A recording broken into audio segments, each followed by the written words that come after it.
जय हिंद दोस्तों। तो हम लोग प्राचीन इतिहास पढ़ रहे हैं।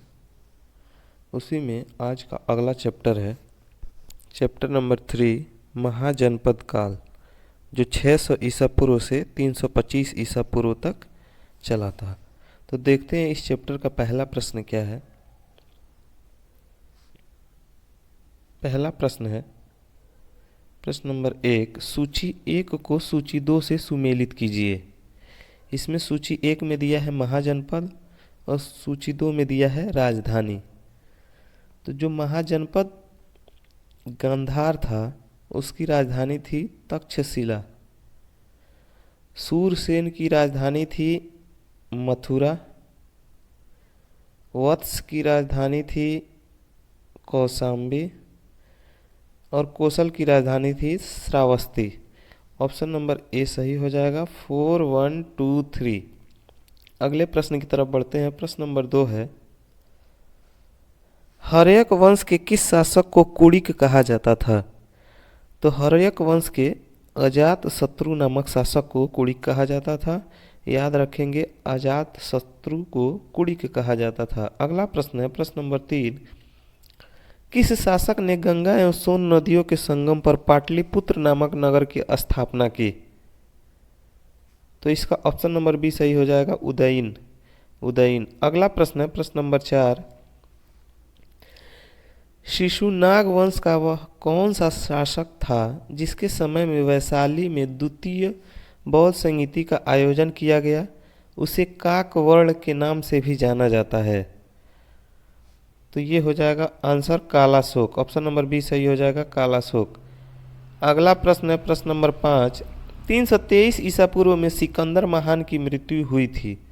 323 ईसा पूर्व में सिकंदर महान की मृत्यु कहाँ हुई थी? ऑप्शन नंबर बी सही हो जाएगा, बेबीलोन में। अगला प्रश्न है प्रश्न नंबर 6, सिकंदर महान एवं पोरस पूर्व की सेनाओं ने निम्नलिखित में से किस नदी के आमने सामने वाले तटों पर पड़ाव डाला हुआ था?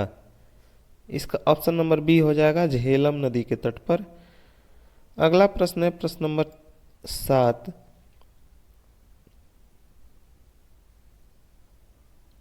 किस प्रकार का मृदभांड, पॉटरी जिसको इंग्लिश में कहते हैं, भारत में द्वितीय नगरीकरण या शहरीकरण के प्रारंभ का प्रतीक माना गया है? ऑप्शन नंबर सी सही हो जाएगा, उत्तरी काले पालिशकृत बर्तन। अगला प्रश्न देखते हैं प्रश्न नंबर 8 है,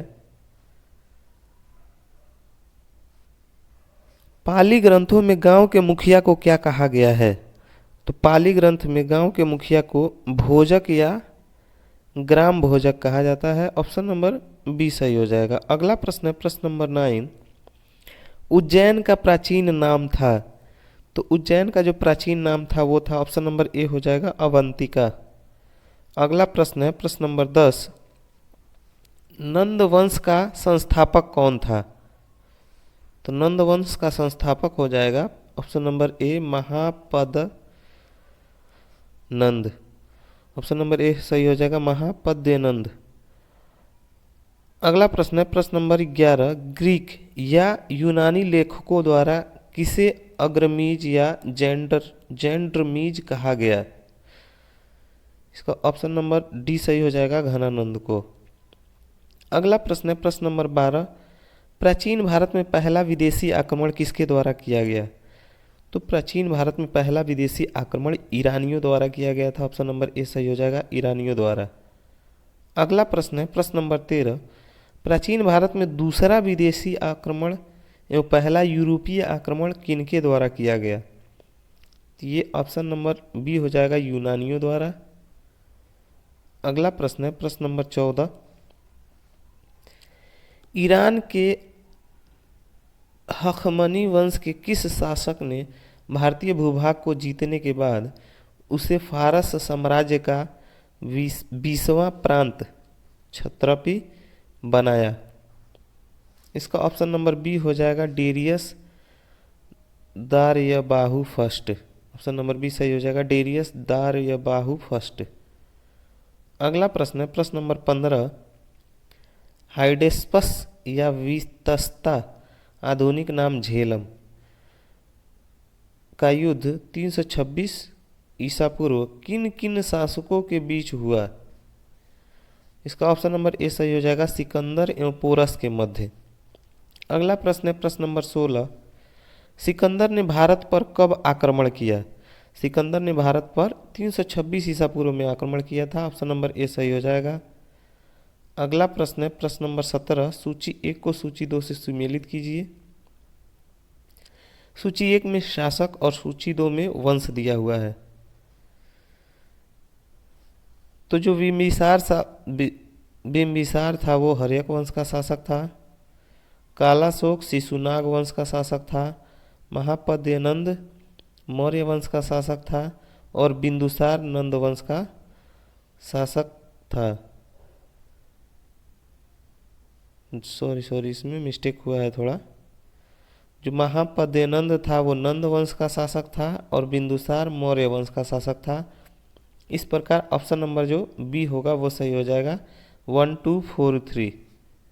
अगले प्रश्न की तरफ बढ़ते हैं। प्रश्न नंबर 18 है, सूची 1 को सूची 2 के साथ सुमेलित कीजिए। सूची 1 में महाजनपद और सूची 2 में आधुनिक क्षेत्र दिया हुआ है।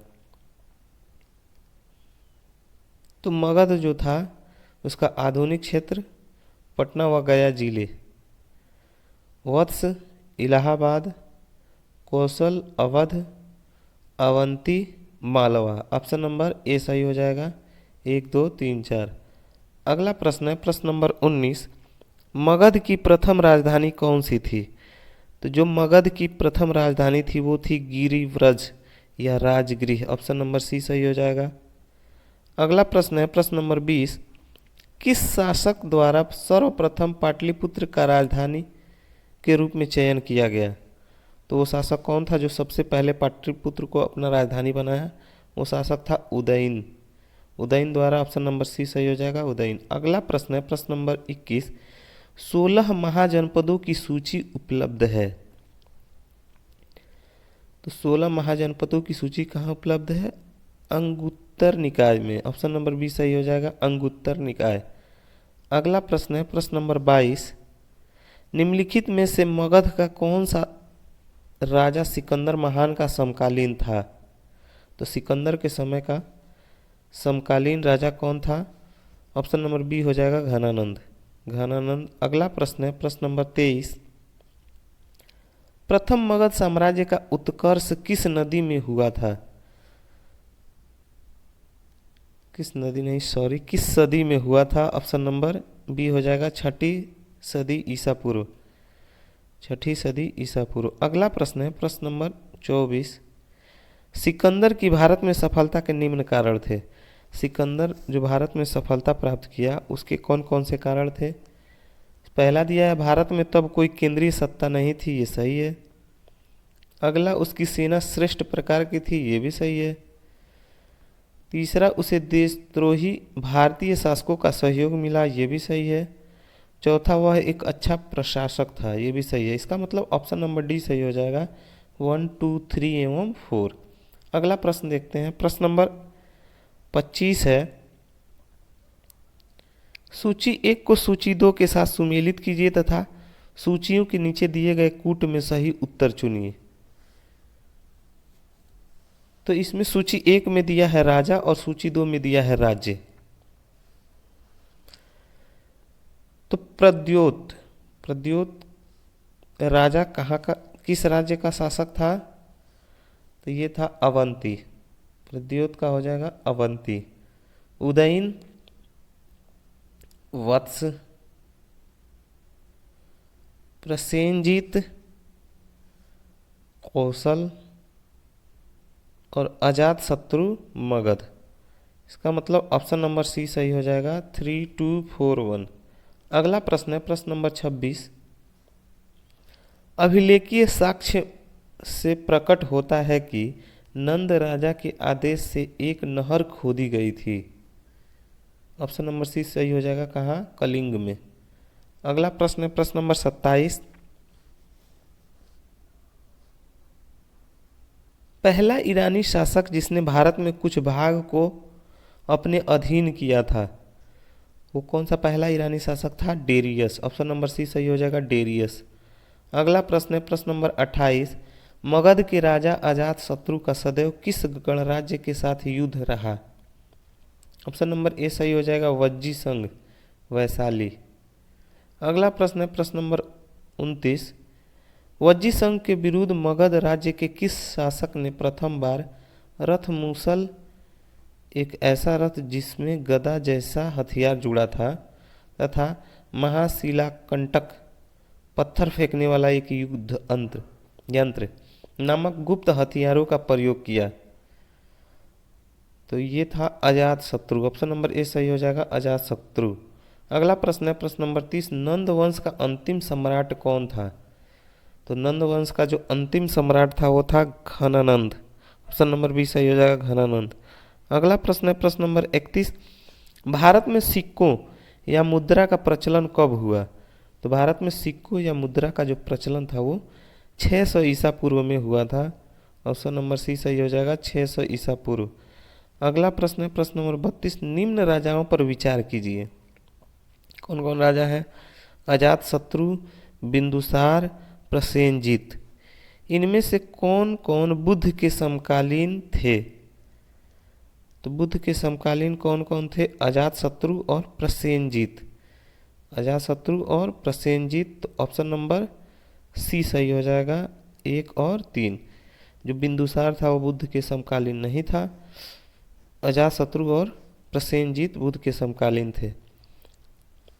अगला प्रश्न है प्रश्न नंबर 33। 6ठी सदी ईसा पूर्व के दौरान बड़े राज्यों के उदय का मुख्य कारण क्या था?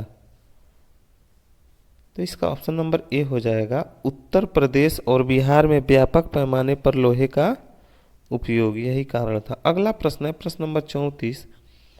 मगध सम्राट बिंबिसार ने अपने राजवैद्य जीवक को किस राज्य के राजा की चिकित्सा के लिए भेजा था? तो अवंती। ऑप्शन नंबर सी सही हो जाएगा, अवंती राज्य। अगला प्रश्न है प्रश्न नंबर 35। किस शासक ने अवंती को जीतकर मगध का हिस्सा बना लिया? तो वो शासक था शिशुनाग। ऑप्शन नंबर सी सही हो जाएगा, शिशुनाग। अगला प्रश्न है प्रश्न नंबर 36। किस मगध सम्राट ने अंग का विलय अपने राज्य में कर लिया? तो इस ऑप्शन नंबर ए हो जाएगा, बिंबिसार। कौन सा शासक था? बिंबिसार। अगला प्रश्न है प्रश्न नंबर 37। शिशुनाग ने किस राज्य का विलय मगध साम्राज्य में नहीं किया? वो राज्य था काशी। ऑप्शन नंबर डी सही हो जाएगा, काशी। अगला प्रश्न है प्रश्न नंबर 38। काशी और लिच्छवी का विलय मगध साम्राज्य में किसने किया? तो वो अजातशत्रु ने किया था। ऑप्शन नंबर बी सही हो जाएगा, अजातशत्रु। अगला प्रश्न है प्रश्न नंबर 39। मगध साम्राज्य के बारे में कौन सही नहीं है? मगध साम्राज्य के बारे में कौन सा सही नहीं है? ऑप्शन नंबर ए है, पुराणों एवं महाकाव्यों के अनुसार इसकी स्थापना बृहद्रथ ने की थी, सही है। महापद्यनंद ने इसे सर्वाधिक विस्तार प्रदान किया तथा सर्वक्षत्रांतक मतलब क्षत्रियों का अंत करने वाला एक इकराट की उपाधि धारण की, ये भी सही है। गिरिव्रज, राजगृह, पाटलिपुत्र एवं वैशाली क्रमशः इसकी 4 राजधानियां बनी, ये भी सही है। इसका मतलब इसमें सभी कथन सही हैं। और क्वेश्चन पूछा है मगध साम्राज्य के बारे में कौन सा सही नहीं है? तो ऑप्शन नंबर डी सही हो जाएगा, इनमें से कोई नहीं। अगला प्रश्न है प्रश्न नंबर 40। सिकंदर का आक्रमण के समय उत्तर भारत पर निम्नलिखित राजवंशों में से किस एक का शासन था? ऑप्शन नंबर ए हो जाएगा, नंद वंश का। अगला प्रश्न है प्रश्न नंबर 41। निम्नलिखित में से कौन सा एक ईसा पूर्व 6ठी सदी में प्रारंभ में भारत का सर्वाधिक शक्तिशाली नगर राज्य था? ऑप्शन नंबर डी सही हो जाएगा, मगध। अगला प्रश्न है प्रश्न नंबर 42। निम्नलिखित में से कौन कौन से भारत पर ईरानी आक्रमण के प्रभाव के रूप में माना जाता है? खरोष्ठी लिपि का प्रचार हुआ था। अभिलेख उत्कीर्ण करने की कला का प्रचार ये भी हुआ था। ईरानियों की क्षत्रप प्रणाली का प्रचार, ये भी हुआ था। घंटा आकार के गुंबज की कला का प्रचार, ये भी हुआ था। इसका मतलब ऑप्शन नंबर जो है वो डी सही हो जाएगा। 1 2 3 4 5 ये सभी कथन सही हैं। अगला प्रश्न है प्रश्न नंबर 43। निम्न में से कौन सा एक सिकंदर के आक्रमण का प्रभाव नहीं था? नहीं वाला बताना है। तो ऑप्शन नंबर ए दिया है, इस आक्रमण में भारत और यूनान के बीच प्रत्यक्ष संपर्क स्थापित करवाया, ये सही है। इस आक्रमण में पश्चिमोत्तर भारत में यूनानियों की स्थापना का मार्ग प्रशस्त किया, ये भी सही है। सिकंदर अनेक उपनिवेशों की स्थापना के लिए उत्तरदायी था, ये भी सही है। उसने भारत को यूनान की रियासत बनाया, ये गलत कथन है। इसका मतलब जो 43 नंबर क्वेश्चन का ऑप्शन नंबर डी सही हो जाएगा। अगला प्रश्न है प्रश्न नंबर 44। निम्नलिखित में से किस राज्य में गणतंत्रात्मक शासन व्यवस्था नहीं थी? तो इसका ऑप्शन नंबर डी सही हो जाएगा, मगध में। मगध में। अगला प्रश्न है प्रश्न नंबर 45। निम्नलिखित में से किसे सोनिया नियमित और अस्थाई सेना रखने वाला कहा जाता था? किसे सोनिया सेनिया कहा जाता था? इसका ऑप्शन नंबर ए सही हो जाएगा, बिम्बिसार को। अगला प्रश्न है प्रश्न नंबर 46। निम्नलिखित में से किसे उग्रसेन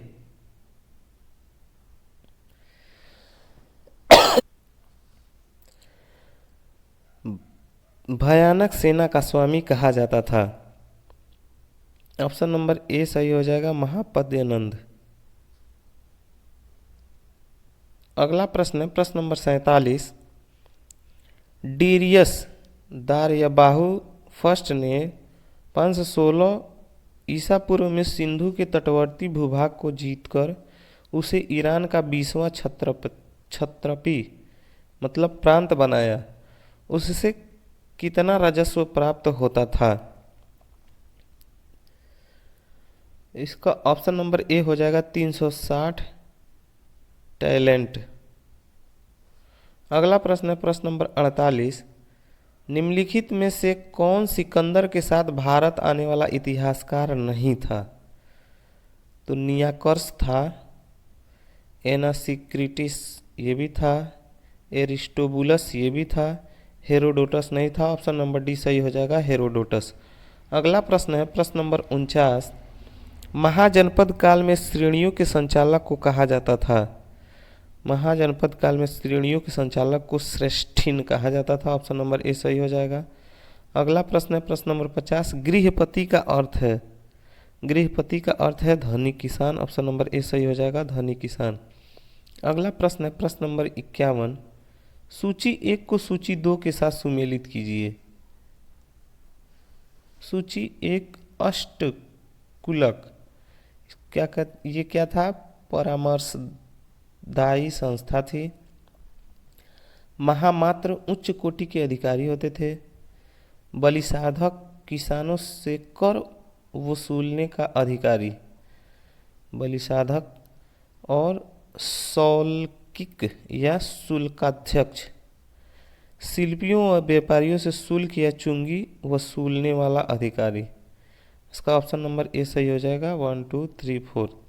अगला प्रश्न है प्रश्न नंबर 52। मगध किस प्रारंभिक शासक ने राज्यारोहण के लिए अपने पिता की हत्या की एवं इसी कारणवश अपने पुत्र द्वारा मारा गया? वो था अजातशत्रु। ऑप्शन नंबर बी सही हो जाएगा, अजातशत्रु। अगला प्रश्न है प्रश्न नंबर 53। विश्व का पहला गणतंत्र वैशाली में किसके द्वारा स्थापित किया गया?